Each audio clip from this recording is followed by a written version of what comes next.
What's up, Think International? I'm here with Alan Nelson from KidLead. We're at the Elevate conference here in British Columbia. How you doing? I'm doing great. Thanks, Jeff. The following content is brought to you by Elevate Conference, a children's, preteen, and family ministry leadership conference from Next Gen Ministries. Go to elevateconference.ca/think to get access to free leadership videos and resources. Now, your whole mission and vision is really to train kids and make them leaders, correct? Correct. Now, how do you as a church get, a perspective change, a paradigm shift from kids ministry being just a fun little thing where you learn some Bible verses and have a snack and whatnot to actually developing leaders at young ages?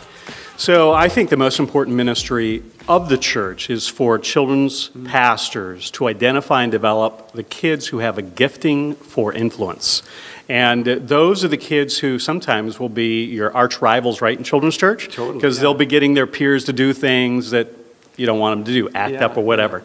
But I was a pastor for 20 years, wrote a bunch of books for pastors on leadership, and at midlife, someday you'll hit it, midlife, I came to the realization that adults don't change that much. And so we started 8 years ago delving into what would it be like to create executive caliber organizational leadership training curriculum for leaders while they're moldable, not moldy.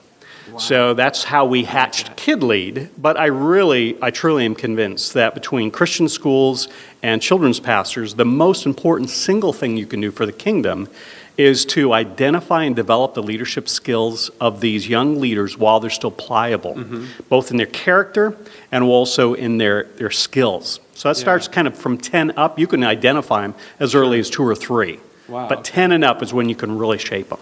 Now, for like 10 and below, do you have any kind of thoughts on what children's pastors can begin to do and whatnot?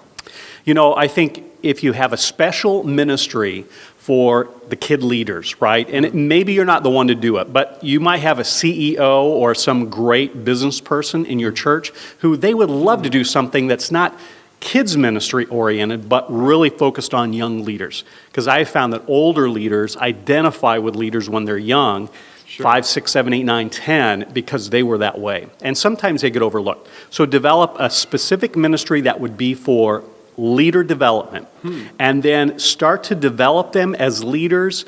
We've created this curriculum, but the bottom line is you can start doing these activities at your own church, and then just making sure, there's a young leader, they are. making sure that then you unleash them, right? Yeah. So maybe sure unleash them, and they're unleashed. Curriculum-wise or step-wise, like what are like a couple of practical things that a children's pastor or even lead pastor could start doing right now? Well, all of our curriculum is project-based, and so what you would do is you literally get a team of 3 or 4, 5 peers, and you designate a team leader who is one of the students who is one of the either, influencers good or influencers bad. And then you have them do this project. And so it could be a simple project like cleaning something after children's church. It could be a project that you make up, but you basically let the leader lead his or her peers and then provide some sort of coaching, feedback, debrief. And those activities teach them leadership skills. So you don't really talk about leadership, you actually teach them how to lead. This is something that I've thought about quite often. I mean, I've got 3 kids of my own and whatnot, and I've been in youth ministry for a long time, church ministry just for a long time, and we see a lot of times behavioral issues or learning disabilities and all these different things that I have out right now, ADD and all these things that we've labeled kids, and because we've tried to fit them into a mold. Have you found that with, what we might call some of these troubled kids, being able to repurpose them, and that sounds horrible, being able to repurpose these kids, but being able to give them a new purpose, has that helped? Have you seen in some of the work that you've done?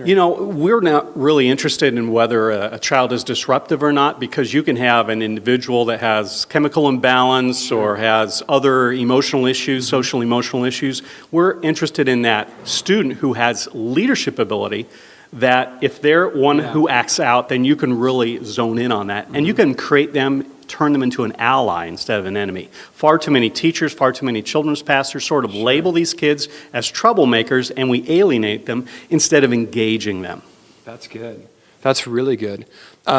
Now, just kind of a personal thing, because you'd said this. You went from your pastor for 20 years, and then in midlife, you decided to pour back into the young people. What was that process like for you? Because a lot of times people they go children's pastor, then they do youth ministry, and then they do adult ministry. But you've kind of flipped the script a little bit. Yeah. So I guess I became born again, so to speak. Yeah. At midlife, when I was preparing to do leadership development full-time, get out of the senior pastor, be full-time leadership development, I asked some people, one of those people who had been a friend of mine up through the years for just advice things was George Barna. So I called George up and he said, you want my serious opinion? I said, well, yeah. He said, focus on kids. And at first I blew him off because I said, I'm not a kids guy, right? I mean, I love my kids, but I'm not a children's pastor.